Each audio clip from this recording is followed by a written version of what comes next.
पिछले एक दशक से भारत ने खुद को नए मल्टीपल पोलर वर्ल्ड ऑर्डर की एक अहम धुरी के तौर पे पेश किया है।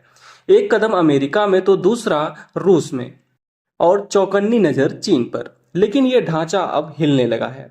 अमेरिकी राष्ट्रपति डोनाल्ड ट्रंप भारत पर आरोप लगा रहे हैं कि रूस से सस्ता तेल खरीदकर भारत जंग में रूस की मदद कर रहा है। इसी का हवाला देकर ट्रंप ने भारत पर एक्स्ट्रा टैरिफ भी लगाया है। वहीं कभी भारत की आंख की किरकिरी बना चीन इन दिनों भारत की करीब आता दिख रहा है। पीएम मोदी एससीओ बैठक में हिस्सा लेने चीन पहुंचे और चीन के राष्ट्रपति शी जिनपिंग से मिले। उन्होंने दोनों देशों के रिश्ते की अहमियत की बात कही तो जिनपिंग ने भी कहा कि ड्रैगन और हाथी का साथ आना जरूरी है। कुल मिलाकर मल्टीपोलर वर्ल्ड ऑर्डर का विचार बिखरता हुआ दिख रहा है और भारत की विदेश नीति एक कठिन मोड़ पर खड़ी नजर आ रही है। भारत एक साथ दो खेमों में मौजूद है। वो जापान, अमेरिका और ऑस्ट्रेलिया के साथ क्वाड का अहम सदस्य है। साथ ही वो चीन रूस के नेतृत्व वाले संघाई कोऑपरेशन ऑर्गेनाइजेशन का भी सदस्य है। भारत एक तरफ रूस से सस्ता तेल खरीदता है तो दूसरी ओर अमेरिकी निवेश और टेक्नोलॉजी को भी आकर्षित करता है। इसके अलावा भारत I2U2 यानी कि भारत, इजराइल, संयुक्त अरब अमीरात और यूनाइटेड स्टेट ऑफ अमेरिका के समूह में भी है, जो तकनीक, खाद्य सुरक्षा और बुनियादी ढांचे पर काम करता है। भारत रणनीतिक स्वायत्तता को अहमियत देता है और मानता है कि अलग अलग खेमों से जुड़ाव उसे कमजोर नहीं बल्कि ताकतवर बनाता है। ओपी जिंदल ग्लोबल यूनिवर्सिटी के प्रोफेसर और पूर्व राजदूत जितेंद्र नाथ मिश्र कहते हैं कि भारत शायद किसी एक महाशक्ति के साथ पूरी तरह से खड़ा होने का आत्मविश्वास नहीं रखता। एक पुरानी सभ्यता वाला देश होने के नाते वह वही रास्ता अपनाना चाहता है जो इतिहास की दूसरी बड़ी ताकतों ने अपनाया, यानी अपनी शर्तों पर ताकत बनाना। भारत की अर्थव्यवस्था $4 ट्रिलियन की है, लेकिन ये चीन के 18 ट्रिलियन या अमेरिका के $30 ट्रिलियन की तुलना में बहुत कम है।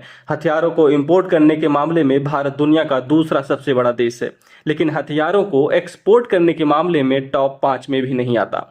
विश्लेषकों के मुताबिक इसी असमानता से भारत की कूटनीति तय होती है। 2020 के गलवान संघर्ष के बाद से भारत चीन के रिश्ते ठंडे रहे हैं। दोनों देशों के बीच $99 अरब का व्यापार घाटा है, जो भारत के रक्षा बजट से भी ज्यादा है। ये असंतुलन बहुत कुछ कहता है। रणनीतिक मामलों के विशेषज्ञ हैप्पी मॉन जैकब ने हिंदुस्तान टाइम्स में अपने एक आर्टिकल में बताया कि भारत और चीन की बातचीत को भारत चीन रूस त्रिकोण के संदर्भ में भी देखना चाहिए। ये बातचीत अमेरिकी नीतियों के जवाब में नए गठजोड़ का संकेत है और दिखाती है कि अमेरिका के विकल्प मौजूद हैं। रूस के मामले में भारत ने अमेरिका के दबाव के आगे झुकने के बहुत कम संकेत दिए हैं।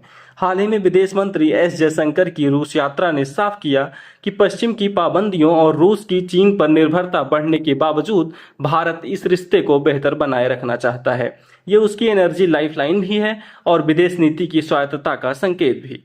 स्टैनफोर्ड यूनिवर्सिटी के हूवर इंस्टीट्यूशन के सुमित गांगुली कहते हैं कि भारत रूस से रिश्ते इसलिए भी बेहतर कर रहा है कि क्योंकि उसे डर है कि रूस कहीं चीन की तरफ और न खिसक जाए। साथ ही अब ये सामने आ गया है कि ट्रंप के साथ उसके रिश्ते बिगड़ रहे हैं। अब सवाल ये नहीं है कि भारत अमेरिका के रिश्ते सुधरेंगे या नहीं, सवाल ये है कि रिश्तों को किस दिशा में ले जाना चाहिए। कार्नेगी इंडोमेंट में senior fellow Astley Tellis foreign affairs में लिखते हैं, अमेरिका की ताकत थोड़ी घटी है, लेकिन आज भी वो दोनों एशियाई दिग्गजों पर भारी है। इसलिए भारत को चीन को रोकने के लिए अमेरिका के साथ खास साझेदारी करनी चाहिए। अगर भारत किसी पाले में नहीं गया तो वो एक दुश्मन सुपर पावर को अपने दरवाजे पर खड़ा पाएगा। लेकिन चीन और अमेरिका में भारत की राजदूत रह चुकी निरुपमा राव कहती हैं, भारत इतना बड़ा और महत्वाकांक्षी है कि किसी एक महाशक्ति से बध नहीं सकता। उसकी परंपरा और हित लचीलेपन की मांग करते हैं। दुनिया अब दो खेमों में नहीं बट रही बल्कि और जटिल तरीके से बट रही है। ऐसे में रणनीतिक अस्पष्टता कमजोरी नहीं बल्कि स्वायत्तता है।